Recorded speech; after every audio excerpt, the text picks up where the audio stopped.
Hello, everybody, and welcome to episode 2 of Just Talking Sports. We are here live at WAPX-FM, Clarksville's 91.9, and also will be on YouTube at APSU-TV.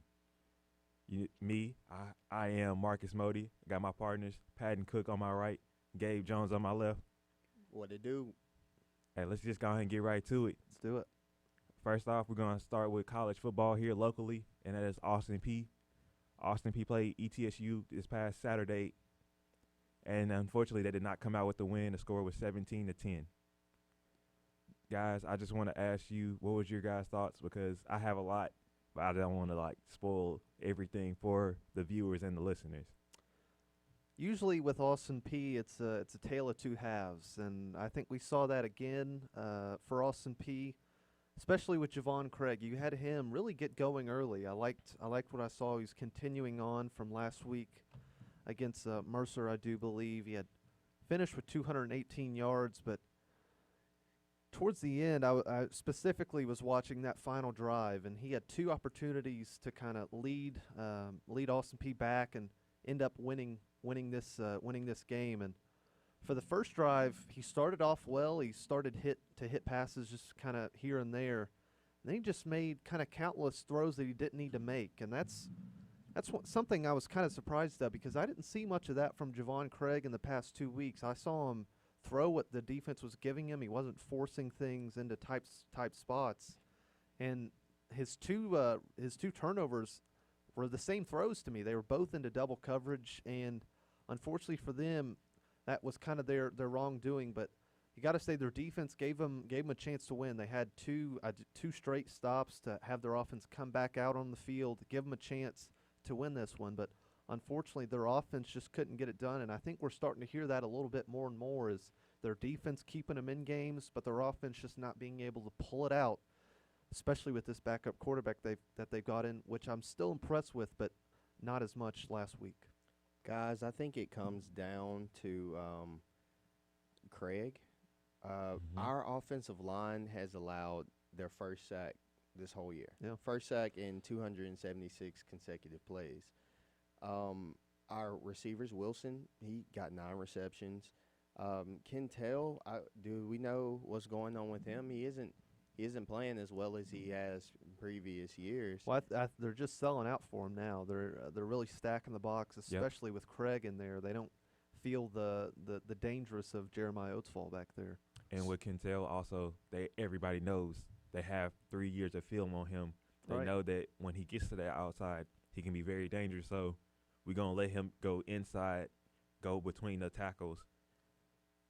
And that's something he's going to have to face if he wants to play at this next level because teams are not going to let him just bounce outside every run. He's going to have to run between the tackles. But even then, I thought he was doing that to really some success, especially last season and then at the beginning of this one. But teams are just selling out for him, and unfortunately for Austin Peay, they're going to have to live with that until Javon can show that he can kind of spread it out more than just one receiver. And I think that more now is that he's having 8 guys in the box, right, to where it's going to be a free man no matter what. Whenever he hands off the ball, whether it's going to be a safety, it might be an extra linebacker, or somebody's going to be after him, where it's going to be maybe a 2-on-1 situation for Kentel that might not work in his favor because they don't have faith in the passing game. Right, and a lot of the times when you see your team getting behind, that's when they're not giving the ball to the running back. And Austin Peay wasn't behind at much at all, so 15 carries for me is not enough. He had 5 yards per carry, so it's not like he was getting stuffed every single time he touched it. But 15 seemed a little low to me, but once again, I get it. Towards the end, most of their possessions they were behind. They feel like they had to force stuff, and that's when they got in trouble with Javon Craig. And from the looks of it, he's going to have to continue being that backup, as it doesn't look like Jeremiah Oatsfall is going to be back in there, which is something we'll talk about a little later on. But they're going to have to figure out how to open this thing up just a little bit because their offense, you'd have to say, is starting to let their defense down a little bit. Because you only gave up 10 points, right, for majority of that game. Right. And in the first half, you scored the 14 points. That first drive, it seemed like really good.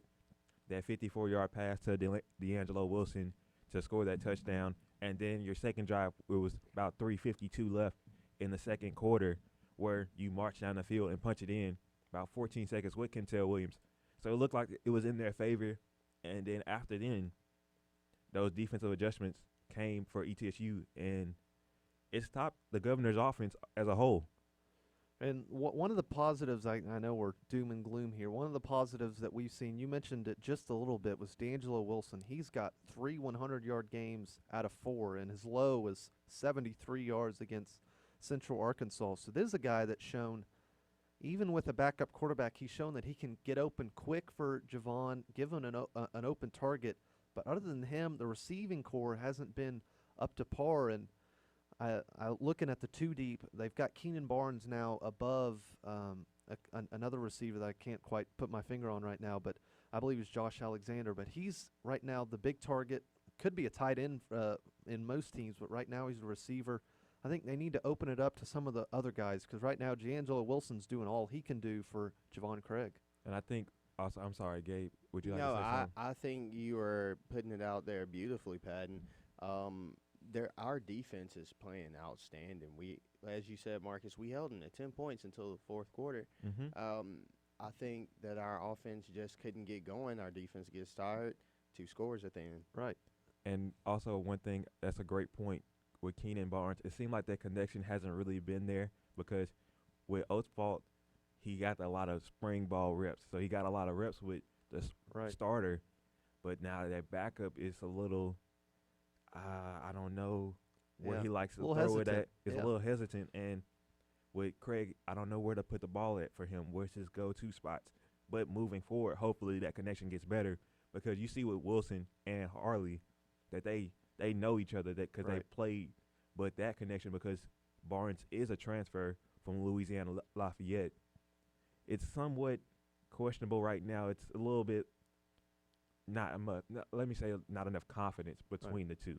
Well, really in the first game against Central Arkansas and then the previous one, you had Oatsfall really going after Keenan Barnes. He was throwing it up there for him to get. All his kind of pass targets were ones that were lobbed up for him and a chance to kind of make a play, and he made 1 or 2 of those, and we just haven't seen Craig trust him. I would say he hasn't had that trust in him to kind of just throw it up there. He's found his trust elsewhere with Benico Harley and also D'Angelo Wilson. So no, don't get it twisted. There's talent on this offensive roster. They just gotta kind of work through some things, especially when you've got your backup quarterback in there who hasn't been getting the reps since spring. But that's things only can improve with reps in practice this week.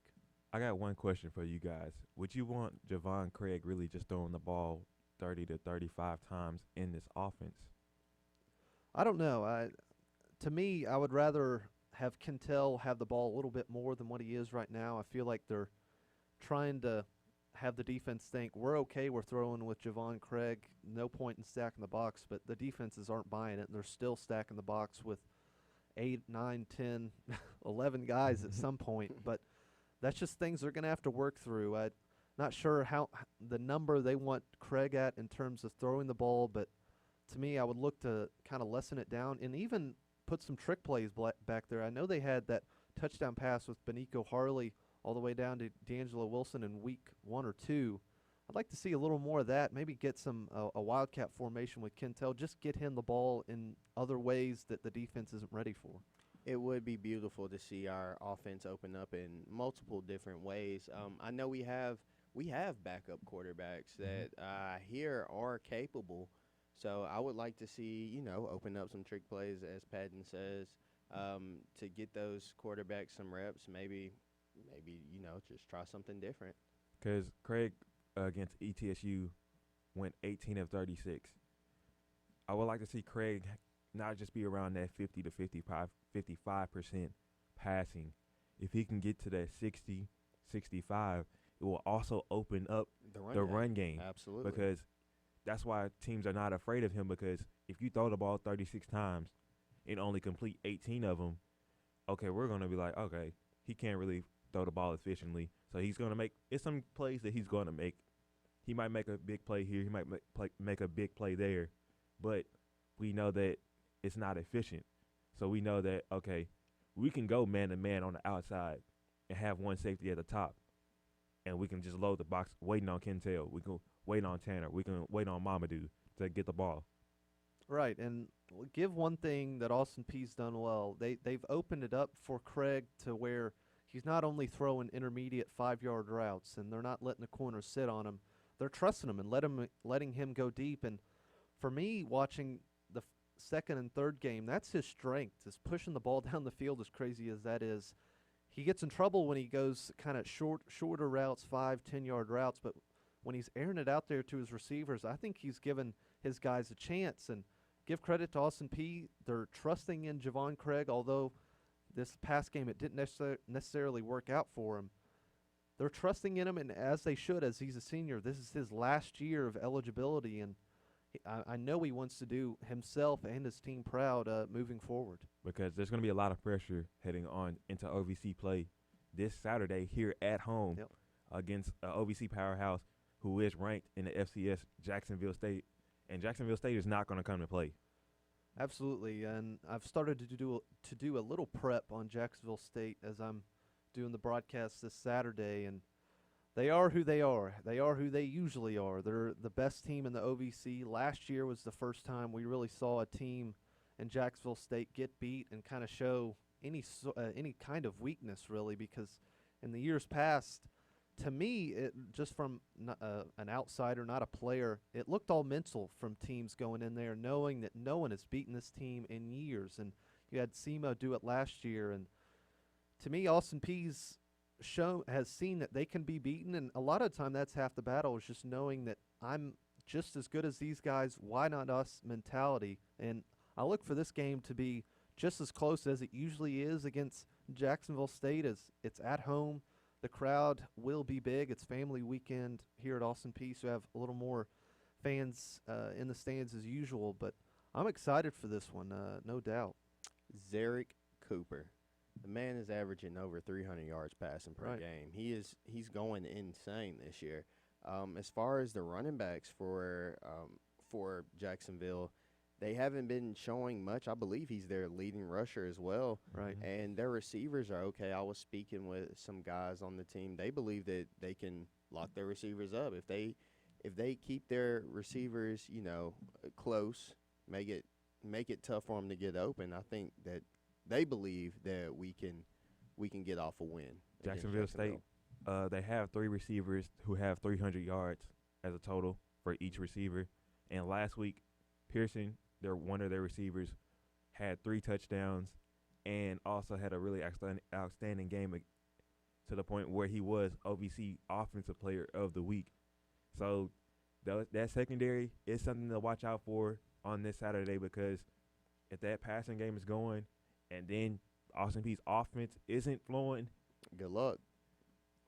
And one big thing that I'd like to mention on Zarek Cooper, he's a transfer out of Clemson, and you're thinking, my goodness, how did he get out of there? Well, he was only sitting behind Deshaun Watson, Kelly Bryant, and now you've got the big guy up there, Trevor Lawrence. So that's one hell of a quarterback competition. And unfortunately for him, he just couldn't break through, and I don't think there's any shame in that necessarily. And one thing on the running backs, in their 2 deep, they've got 3 guys, so they're trying to just find anybody who can give him any sense of running back play. And one of the big things that Austin Peay's done well this season is stopping the run. So I don't see them starting to help themselves this week, as they've got John Wesley Whiteside and Hodges as well, the big guys up front. So I don't see them necessarily getting gashed on the run. But one big thing for me, those wide receivers, they've got a 6'4" guy, and then Hester, who is 6'7". So my goodness, you can only imagine what's going to be happening this week. I mentioned it in the last episode with Lawan Winningham, they just threw it up to him and let him go get it. I expect a lot of more of that, because right now Austin Peay has shown that their corners aren't turning their heads. They're not turning around, so just have your quarterback throw it high, and if anything, have it underthrown, and the receiver will fight back, force a penalty, or catch a big play. Hester, that's Jamari Hester, and also Josh Pearson, who was Offensive Player of the Week this week. So Quantarius Bryant, Isaiah Norman, and that secondary, they're going to have a tough task. I think it's going to be an air raid game this Saturday between both quarterbacks. Whoever wins that passing battle is, I think, will ultimately win this game.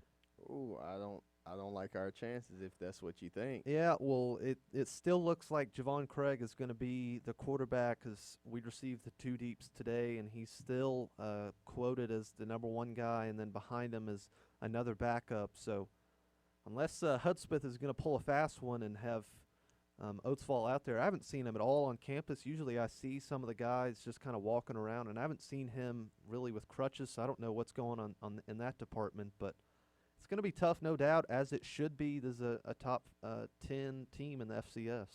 Patton, I can't confirm this, but I heard on the broadcast on Saturday that he was out for the season. Oh. So if Oatsfall is out for the season, that's going to be a tough blow for the Governors. But hopefully he isn't, but we will just know more in the future. Yeah, and you just hate for that to happen. One quote-unquote good thing that would happen out of that, Oatsfall could redshirt this year, so we wouldn't lose any year of eligibility. And I guess looking forward, not much this year, but looking forward to next year, you've got quite a competition with Bryce Robinson redshirting most likely this year, and you got Oatsfall coming off an injury, so tough times for Austin Peay if that's the case. Moving forward to the college football top 25 matchups, I like that Auburn versus Texas A&M. It was a close battle. Auburn came out with the victory. I like Bo Nix. He has a very peculiar name for me. Not just a peculiar name, but I like his play style. I like Auburn's play calling with Nix because Nix, he didn't throw it efficiently. He was 12 of 20 for only 100 yards. So it wasn't the best day for him, but they realized the weaknesses for Texas A&M, and it was the run game, and they capitalized on that.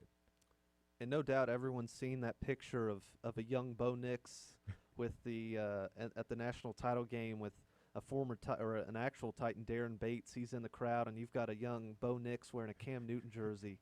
I mean, that's just things you love to see. This kid's grown up wanting to be an Auburn quarterback, and he's doing exactly that right now. Is going back a couple weeks ago, he played Oregon, and he just led that fantastic drive to go back and win it. And this week was more of the same, just doing what he can. The kid's a winner. He's won wherever he's gone in high school, playing in Alabama, and now here for Auburn. And one thing that Gus Malzahn's got to say is coming into it, he's one of the coaches on the hot seats without a doubt. And right now he's the number 8 team in the country. Good for Gus Malzahn. He does it, seems like every time he's in trouble, he kind of fights back and either beats Alabama or does what he can. Reminds me a little bit of another coach that just kind of keeps finding a way to stay in a job. Derek Mason's who I'm thinking of, and keeps beating Tennessee and stays on. So good for Gus and good for Bo Nix. And this is a team that Alabama's got to watch out for. They've got 2 teams they better watch out for, this Auburn Tiger team and also the LSU Tigers. So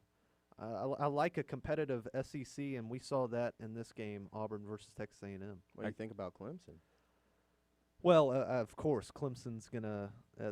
Clemson and Alabama are definitely gonna meet in the national championship. I don't think there's any doubt about it. It's funny that you brought up Clemson because Clemson played Charlotte, and the coach for Charlotte was a former Austin Peay coach, Will Healy. And Clemson, that was a lopsided affair. The score was 52-10. Trevor Lawrence only threw 9 passes. He was 7 of 9. Wow.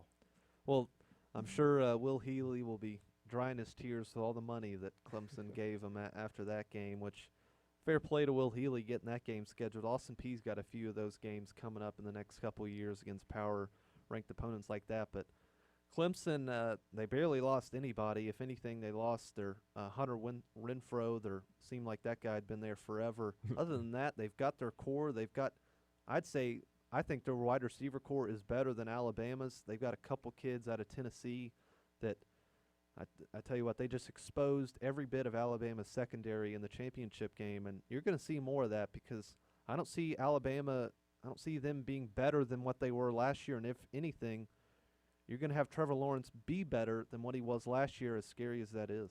And Clemson also has one of the easiest schedules. Right. They are in that ITC ACC. Tech every week, and I know Alabama gets a lot of flax for that, playing some of these lower teams. Just look at Clemson's schedule. My goodness, they just played Charlotte. They played, I think they play Harvard sometime this year. I mean, my goodness, it's just an embarrassment. But they do what they can. The committee's shown they're not going to punish you for scheduling these cupcake type of teams. So why risk it? I get why Alabama and Clemson do it. If it can't help you, why do it? Another good game, another SEC team that came out with a victory was Georgia versus Notre Dame. Jake Fromm, he's a legit guy, just plain and simple. He's trying to make a case for the Heisman, and he came up big when Georgia needed him most. And he may not have the stats that some of these other guys are going to have, but I don't think there's going to be a quarterback who's going to be in more big games than Jake Fromm. He's got Florida coming up. Tennessee's not a big game this week, but some other teams that, of course, this Notre Dame team, which I was really impressed with Notre Dame. I thought coming into this they'd be blown out by 20+. They showed they're not your traditional Notre Dame team who plays nobody, and then once they play a big team, they just get waxed. But this week they fought hard to the very end. And one thing for Georgia, DeAndre Swift, good as advertised. All right, I will ask one question because Michigan did lose to Wisconsin. Do y'all guys think the Jim Harbaugh era is over in Michigan? Well, Marcus, I saw you getting a little argument on Twitter. The folks at home will have to follow Marcus on Twitter, and because he always gets in these little spouts. And No, it was with a former Real Talk person himself, Aaron King, but it wasn't even on his real Twitter account. Hold on. Guys, I don't talk reckless on Twitter. If you want to follow me, it's not on one Marcus with 2 S's. It was me and my former partner, Aaron King, just having a light debate on whether Jim Harbaugh should be gone because, just be honest, he wins 10 games, but it's not against the high-powered teams. He loses to Ohio State. He loses to Michigan State. Those teams where when coming in, oh, yes, we're going to be the best team in the Big Ten, but you can't get it done. Those 10-win teams, the 10 wins seasons, doesn't matter when you don't beat the best teams. And Michigan fans will tell you they'd rather go 8-7 wins, but they beat Ohio State. That's the game they want to win. They don't care about beating Rutgers every year and Syracuse every year. They want these big games. They want to kind of have their bragging rights on Ohio State fans, and they haven't been able to brag about anything over them for a couple years now. And who thought that Harbaugh would be kind of on the hot seat? But I tell you what, he's not winning the big games, as you said, Marcus, and as I just mentioned, Michigan doesn't care about these kind of lower games. They just want to beat the big guys. 0-4 against Ohio State in the last 4 matches. He's 0-9 against a ranked top 10 team. It's not looking too good. No. It looks like Harbaugh might be the Kirk Cousins of coaching in college. And he's supposed to have a lifetime deal right now with Michigan, so that is, I know, should be up in the air. But moving forward, we're going to do a college football player of the week. I'll start with mine. It is the Washington State quarterback who threw for 9 touchdowns but ended up losing to UCLA. That is Anthony Gordon, 570 yards through the air, 9 touchdowns, but still lost 67-63. Incredible. Mine is going to be the LSU quarterback, Joe Burrow. I'm a Nashville native, so typically I'm not like some of these other frauds who be a UT fan. I'm a Vanderbilt fan, and this week Joe just came into West End and put a beating on the old Vanderbilt defense. Vanderbilt usually is known for their great defense. Not this week. He went for 398 and 6 touchdowns, no interceptions. He did all he could against Vanderbilt. There was no resistance at all from him. And to me, Joe Burrow's putting together, to me, he's the leader in the Heisman race. He's beating big teams. He's having great games. To me, that's my player of the week. My player is Mr. Jamar Chase. 10 receptions, 229 yards, 4 touchdowns. Crazy numbers. Crazy numbers. What team is that? Who does he play for? I believe he plays for LSU. Is he a LSU guy? That's my first time hearing that name. Jamar Chase, yeah, he had 4 touchdowns against Vanderbilt. So, oh my goodness. Yeah.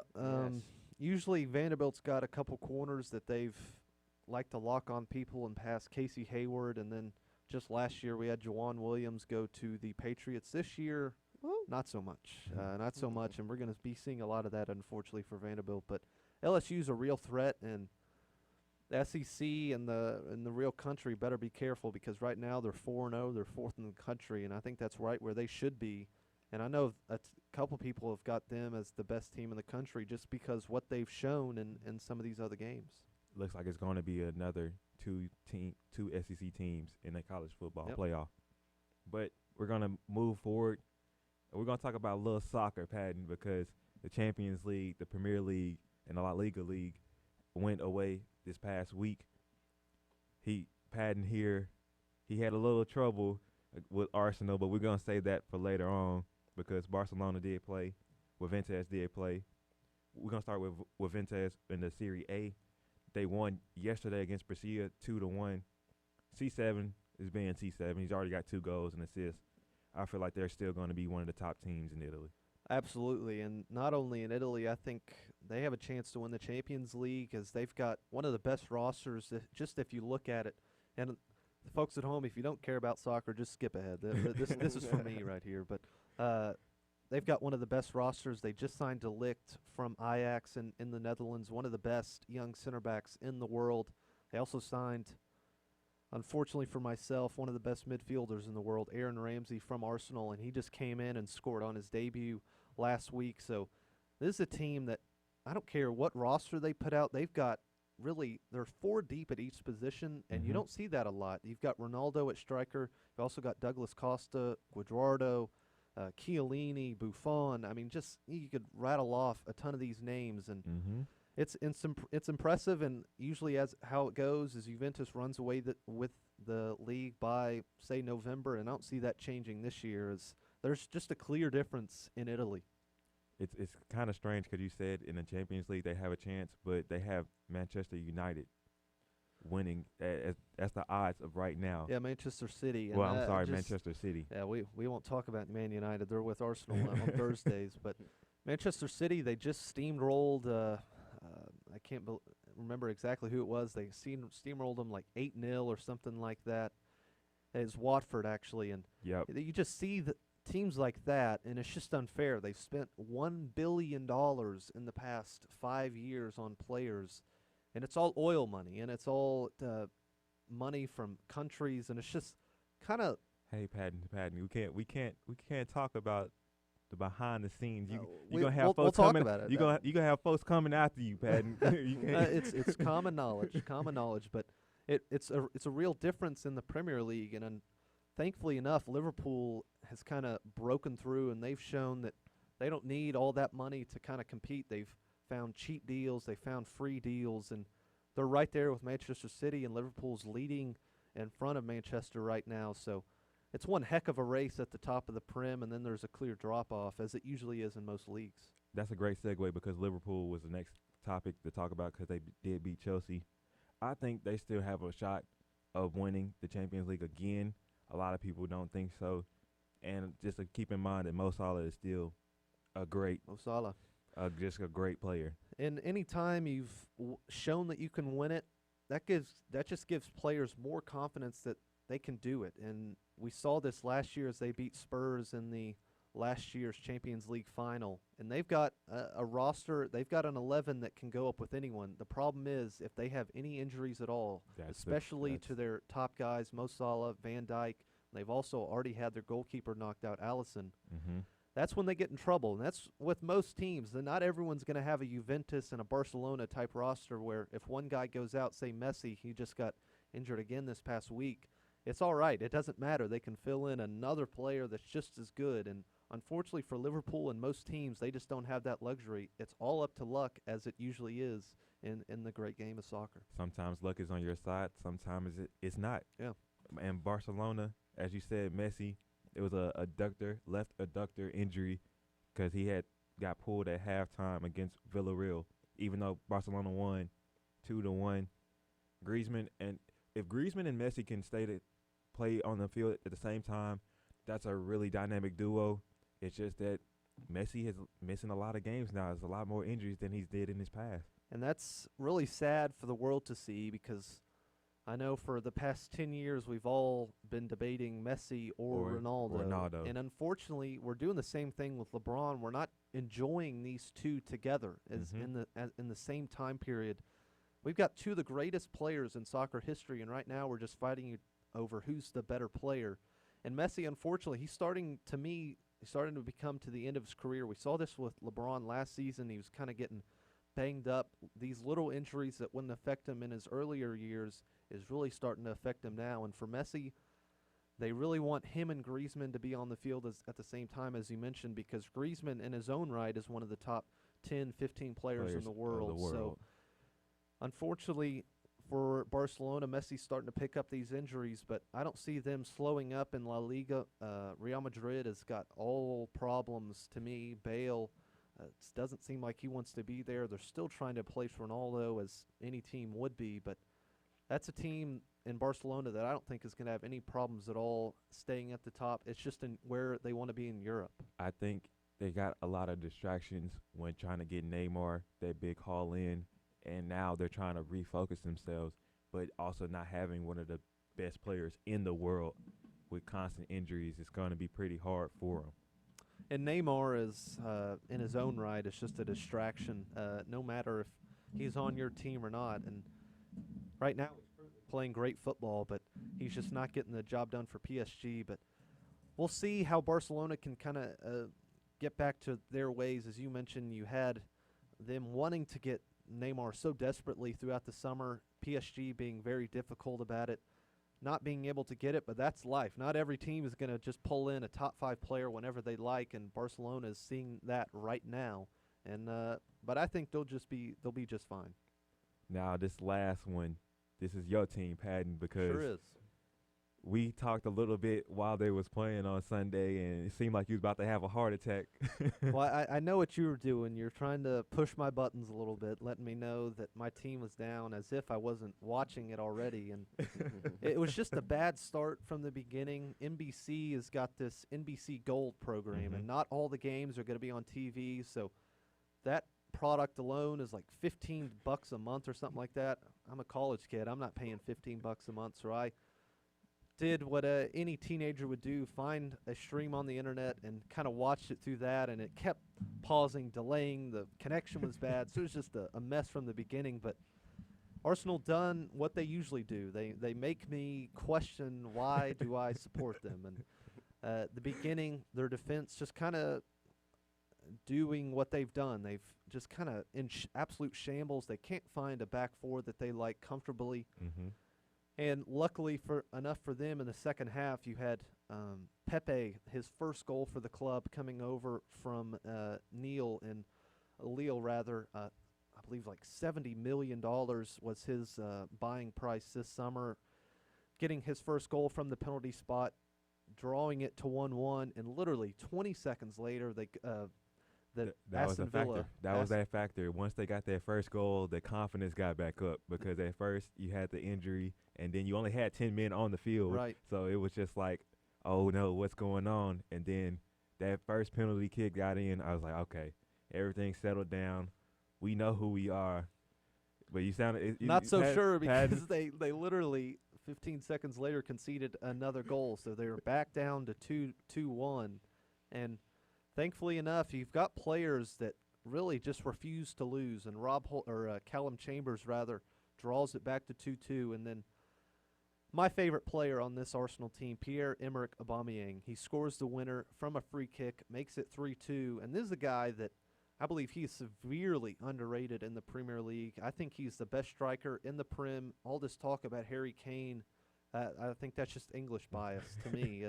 But to me, this is a guy in Pierre-Emerick Aubameyang. He scored 16 and 16, and he's really saving us right now, because if it wasn't for him, I believe we'd be mid-table. We definitely wouldn't be in 4th place as we are right now, but thankfully he's on our side. Definitely wouldn't got that win at all. Absolutely not.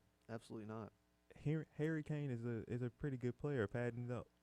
He's a great player, but we won't even get into it, because I know we've got some Tottenham fans listening that don't want to hear my rambles, so we'll move on.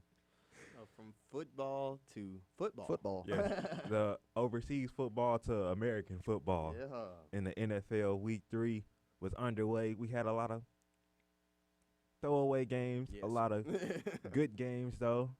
The Ravens and the Chiefs, that was a pretty good game. Yeah. I know draw a lot of question marks and attention to Lamar Jackson versus Patrick Mahomes. Gabe, I want to ask you about Lamar Jackson because a lot of people said that it was all right performance. Some people say it was a really good performance. How did you feel about it? Lamar, I believe Lamar is very talented quarterback. We know what we're getting from Mahomes. We know we're going to get 3 touchdowns at least. We know we're going to get 250 plus, and we know we're going to see some magic from Mahomes coming off his fingers. But with Jackson, he's a young quarterback. He overthrew a lot of guys last game. I could count maybe 5. I can just count 5 on my hands, and he made a lot of highlight plays because he was making his receivers go up to go get it. But I believe that as the season goes on, as he becomes more comfortable in his offense, the Ravens might be a force in the AFC. No doubt. And this is the first game Lamar Jackson played where he knew the guy on the other side was better than him. I think we all can agree on that with Patrick Mahomes. And he kind of got off to a slow start, and when you've got a guy in Patrick Mahomes on the other side of the field, he's not going to slow down for you. Can't slow down. He's going to do what he does week in, week out. And unfortunately for Lamar, he just started out slow, and all this kind of hit the panic button on Lamar. He exposed Lamar Jackson. He just had a rough week, and that's to be expected against his first really big game he's played this season. And to me, he showed later on in that game that he's just fine. He can still do what he does on his feet. He hadn't been running much at all this season. And to me, I think he's got a real good shot to, as you mentioned, lead the Ravens in the AFC. With that defense, you could put me at the quarterback position. They've got a shot. That defense and that run game, Right. I think they've outrushed opponents by 100 yards for the last 9 games in a row. Right. That's nuts. Mark Ingram was so big in that game. He had 3 touchdowns, and also it exposed the Chiefs' defense, saying that we can't stop the run. We might could stop the pass a little bit, but Patriots, they're going to probably run it down their throat in the AFC Championship if it happens. But I think with Lamar Jackson, some of his throws wasn't as accurate. He had chances to hit Hollywood Brown, his favorite receiver. Hollywood Brown had 9 targets, only 2 catches for about 40 yards. If you get those connections, and then Mark Andrews, he seems like one thing I've noticed in that game is that he loves his tight ends. Yes. He just loves them. No matter who is on it, he loves the tight ends, no matter what. He does. He has the deep ball routes, and then also wherever his tight ends at, that's like his second read almost. So that's very interesting to see because a lot of people don't look at their tight ends. It's always a 3 tight ends that you can say that's the best tight ends in the league, and then it's a big drop off. Right. Yep. And one thing for the Chiefs, if anything, their defense is going to be what holds them back. We saw it a little bit last season against the Patriots. They just couldn't stop Tom Brady and Sony Michel at all, and we're seeing more of that. And I would have thought surely they make some sort of acquisition to kind of get back to where they were. They got a safety, Tyrann Mathieu, in free agency this year. The honey badger. I don't see that helping at all. They're still giving up big yards. They're still giving up the run game. And to me, I still see the Patriots beating them probably with ease unless it's in Arrowhead. That's the only way I think it was close last year was because of it being in Arrowhead. But if they go to Gillette with that defense, I don't see them winning at all just because Tom Brady knows what he can do against that defense, and he doesn't have to throw the ball. He can just turn around and hand it off to Sony Michel. To be fair, Sony isn't having his best season. That's a great question. What is going on with Sony Michel? Well, I don't know what's going on with him. If he isn't running the ball, we can't play him because he doesn't catch balls. We put in White for that, so we need him to do something. I would have thought that Miami game would kind of get him some confidence, but still, as you mentioned, he's still kind of struggling. And you didn't have James White last week because of childbirth. It seems like every week they've got somebody giving birth. But congratulations! I know Belichick didn't like that. Congratulations to James White on your new child. Congrats. We just don't want to say that. Bill Belichick might not be Yeah, happy. I'm not but sure Right, Bill like- necessarily said that to You're missing the Chambers. game. Why? But to me, I think he's going to pick it up later on in this season. Just kind of last season, it seemed like he had this same sort of problem, not getting the touches. This season he is, but he's not producing as well. But I see that kind of fixing up, to be honest. Another game that I liked and I watched was the Falcons and Colts game. The Colts won by 27-24. But the Falcons' offense looked really good. Guys, they actually went 80% on third down and lost Wow. that game. Wow.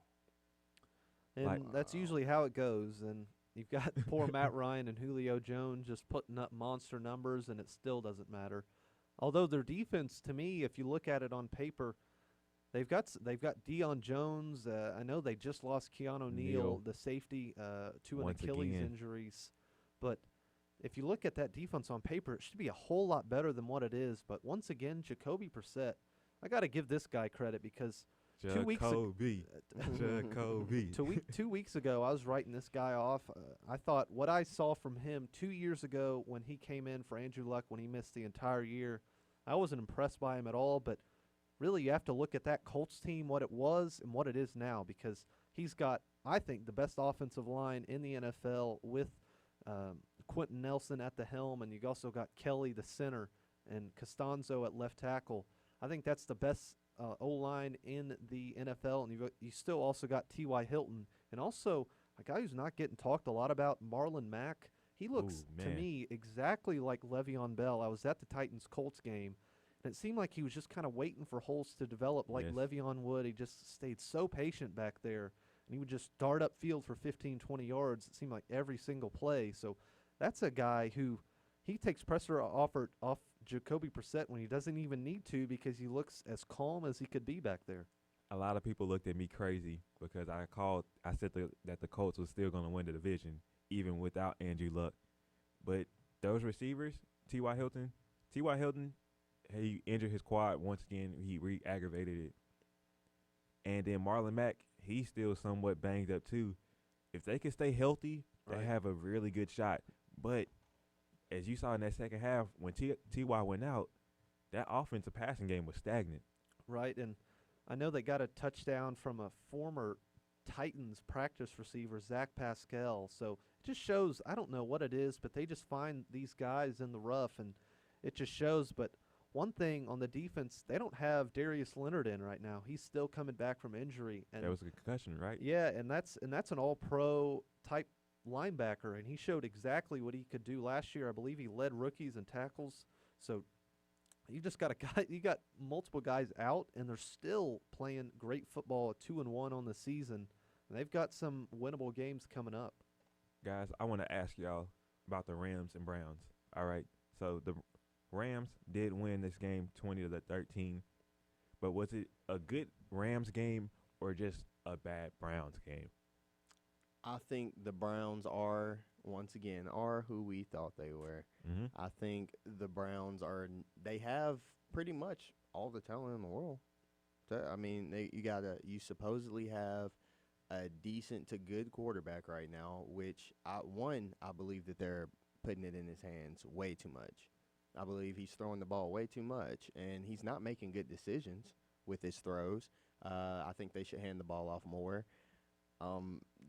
And honestly, are we questioning the coaching of the Browns? I think I we think should. we should. We should. I Freddie think we Kitchens. should. Freddie Kitchens. Absolutely, and there was one of the last drives that they had was a 4th and 9 in their own territory, and they decided to run a draw play. And Why? Browns Twitter, Titans Twitter, NFL Twitter was just, what are they doing? And Yeah. and that's the one time when they take the ball out of Baker's hands when they need it in his hands. 4th and 9, you're not gonna pick up a 4th and 9 with Aaron Donald right in the middle on a draw play. And But also, it's a draw play. If you're gonna do that, you might as well punt the ball. Yes. That doesn't make any sense. Yes. On 4th and 9, I'ma hand it off. And I like what Gabe said. In terms of names, they've got the biggest names in the NFL. You got Odell, Baker, Nick Chubb, Kareem Hunt, Myles Garrett on the other side. And it's just an undisciplined football team. Once again, you're seeing signs here and there of just guys that aren't buying in necessarily. You've got players kind of whispering behind the scenes, and for a team that hasn't won a whole lot, it's going to take time. These guys don't know how to win. As crazy as that sounds, they don't know how to pull out close ones, and we saw that once again as you saw a team in the LA Rams know how to pull out kind of tough, grimy, grinded out games, and they did exactly that. And one thing I like to talk on is Aaron Donald got his first sack of the NFL season. He's still the best defensive player I think I've ever seen, just in terms of pure skill and pure strength when he doesn't even look that big. But incredible just watching this guy play. You could just have a camera on him all season long, and you could put together one of the best highlight tapes ever. Do y'all know that he's 6'1"? Oh, I know. Wow. That I'm supposed to be 6 foot. Yes. Yeah. Patton is taller than Aaron Donald right now. That should explain. And I'm doing a whole lot with it. That should explain a lot.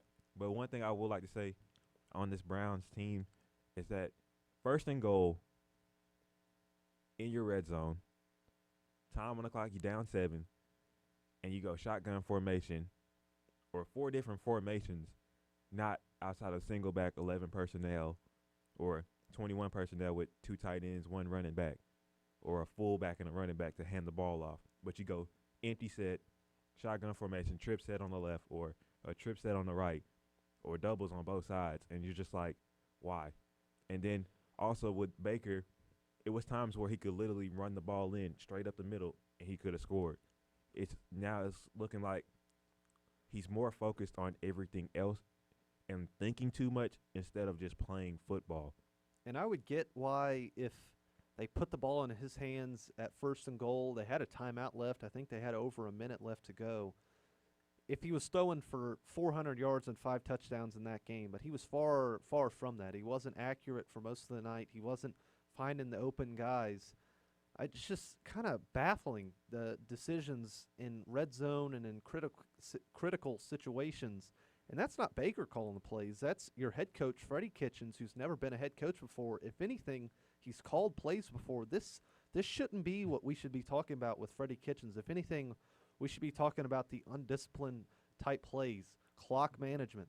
But instead we're talking about something he's comfortable in, supposedly, in calling plays. And that ultimately lost them the game. And Browns fans, I think they're starting to get a little restless, although they're happy to be where they are right now. Just with a competent head coach, you could change some of these decisions. I feel sorry for that Browns fan who tatted Super Bowl champs on them, because that might be a long and forgetful moment for him. But moving forward, we're going to have the positive side of the NFL because we have these young quarterbacks thriving. Danny Dimes. Danny Dimes. I love that nickname. Daniel Jones for the New York Giants. The New York Football Giants, as some people say. They got to win a comeback victory against the Bucs. I want to tell you guys this. It's fun fact. It's really funny to me. Daniel Jones is 1-0 when trailing 18-plus points. Eli Manning is 0-44 when that happens.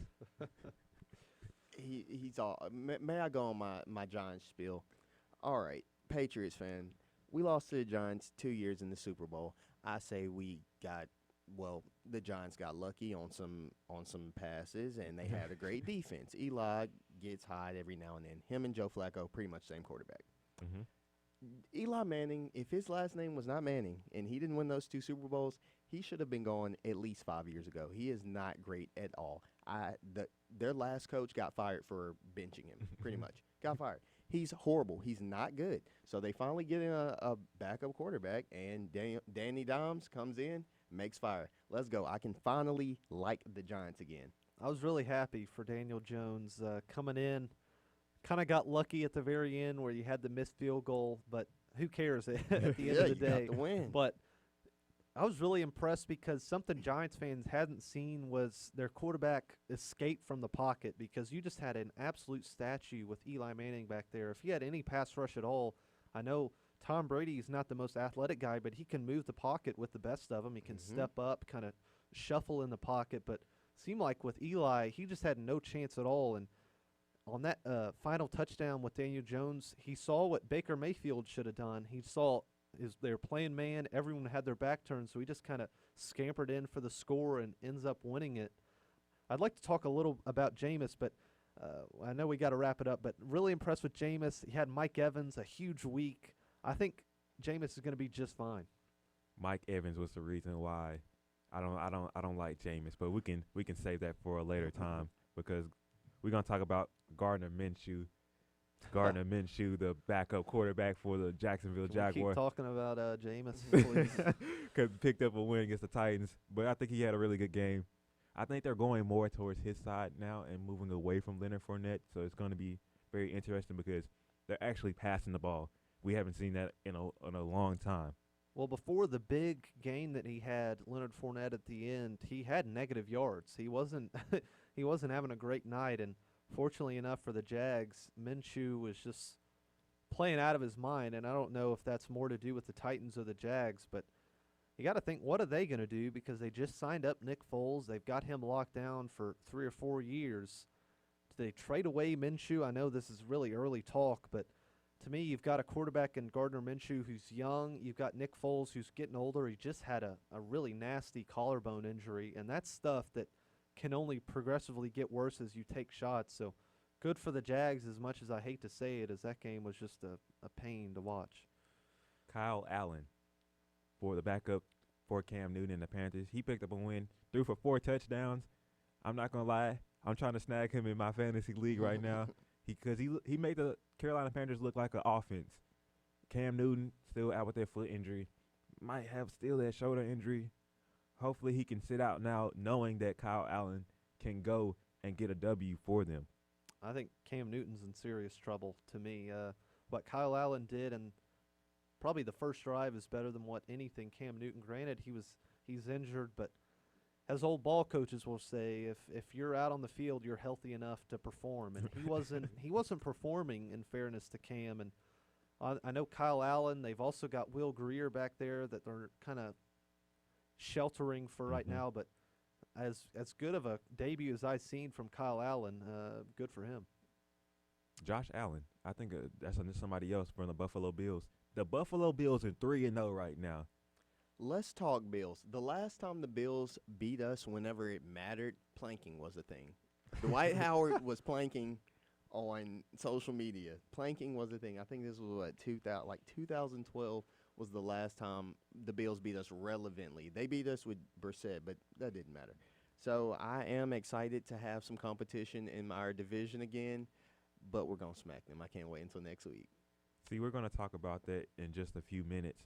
But I think Mitchell Trubisky, finally, that's going to be the last person we're going to talk about as quarterbacks, young quarterbacks that's thriving. It is his 3rd year. We're not going to talk about Patrick Mahomes because everybody knows about Patrick Mahomes. What about Watson? Watson also, see, that's the thing. We have a top-tier quarterbacks, or young quarterbacks, and then we have guys that just out of nowhere, Kyle Allen, Gardner Minshew, who just came out of nowhere. Danny Dimes. Yes. We can say Danny Dimes having to come in out of nowhere. So it's like 2 tiers where, yes, we know that these young quarterbacks are going to be elite. You can throw Lamar Jackson with Patrick Mahomes and Deshaun Watson. Established guys who have already we already believe know. In. Right. But these young guys coming out of nowhere, and it's looking good for the NFL, so we can pass on those Eli Mannings and get Tom Brady, those watch it. and the Phillip Rivers, the older guys, so can push out the league, and we know that everything is going to be all right with these young guys. Yeah, the hands of the league are okay. The league is in good hands. All right, Gabe, I'm gonna let you take it away. I would like to inform everybody that me, Gabe, and Patton, we're doing a little wager this year. We're gonna have 5 games this week, and so we're going to predict what it is, who is going to win, and for future references, we're going to predict the line as well.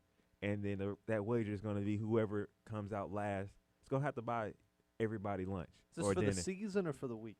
For the season. Okay. Oh, don't act like it's just for 1 week. Oh no, like I was like every week we're buying dinner. No. It's just one time. Just one time. My paycheck was kind of in my ear. Are we sure about this, Patton? But yeah, we don't have the money like that. College students, guys. College students. All right, first game we got the Cowboys at Saints. Patton, I want your choice of what you got for me. I got Cowboys. I don't like the Saints at all, to be honest. I don't think Teddy Bridgewater is that big of a deal. He had a good week last week against the Seahawks. Granted, both of their touchdowns or most of their touchdowns were on the defensive end, but I like the Cowboys. Give me the Cowboys. Marcus? I'm gonna go with Dak Prescott leading the troops for Dallas. Is Dallas at home or on the road? That's one thing that made me a toss up. I wasn't fully sure about it. I can find out right now, sir. I believe it'll be at Saints. Ooh, Yeah, that's, it'll be at Saints. In Ah, NOLA. I want to say NOLA, but hopefully Teddy Bridgewater can ride up to New Orleans. But I'm gonna have to go with the Cowboys. The Cowboys' offense is complete. Their defense is pretty good. I Yep. don't think Teddy Bridgewater is going to score more points than Dak Prescott is. And Agreed. Ezekiel Elliott. Cowboys. All right, Eagles, Packers. Marcus, we'll start with you this time. Aaron Rodgers and the Packers start off hot. Carson Wentz is going to take too long in that fourth quarter, try to mount a comeback, but it's going to be too late. I got Packers. I'm gonna go Eagles. I'm gonna go Eagles for one reason. They're gonna get Alshon Jeffrey back this week. I don't know if anyone saw that video of the guy catching the baby, saying he's catching better than Nelson Aguilar. I can confirm. I do believe that this young man will be at the game this week. So I think Aguilar will have a big week, and give me the Eagles. And also, my hate for Matt LaFleur continues. Screw you, Matt LaFleur. I think the Packers are possibly the third or fourth best team in the league right now. So give me Packers. Patriots, Bills, Patriots. That's me. I agree. Yeah. The Bills are taking steps towards the right direction, but one thing Bill Belichick does great is he takes away that first option, and that's when Allen gets in trouble, is when that first option's away and he wants to scramble. They're just going to leave a spy in there for him. Give me the Patriots. Don't get me wrong. If we wasn't doing this wager, I would pick the Bills. but Money's on the line. money is on the line, and that defense is going to stop the passing game for the Bills.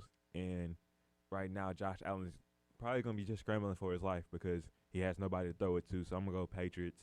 I'm going to say Patriots big. Okay. Titans, Falcons. Patton. There's no logical reason I should take this, but give me the Titans. All right. Marcus. I'm going Matty Ice becoming back to Matty Ice and saying that Julio Jones is going to be all over Malcolm Butler. And I agree. 3 touchdown game. Falcons. I'm going Falcons as well. All right, last game, Ravens-Browns. Who we got? I'm going Ravens. Still don't like the Browns. Don't think I'll like the Browns all season. I do like Lamar Jackson. He's making steps. Give me the Ravens by double digits.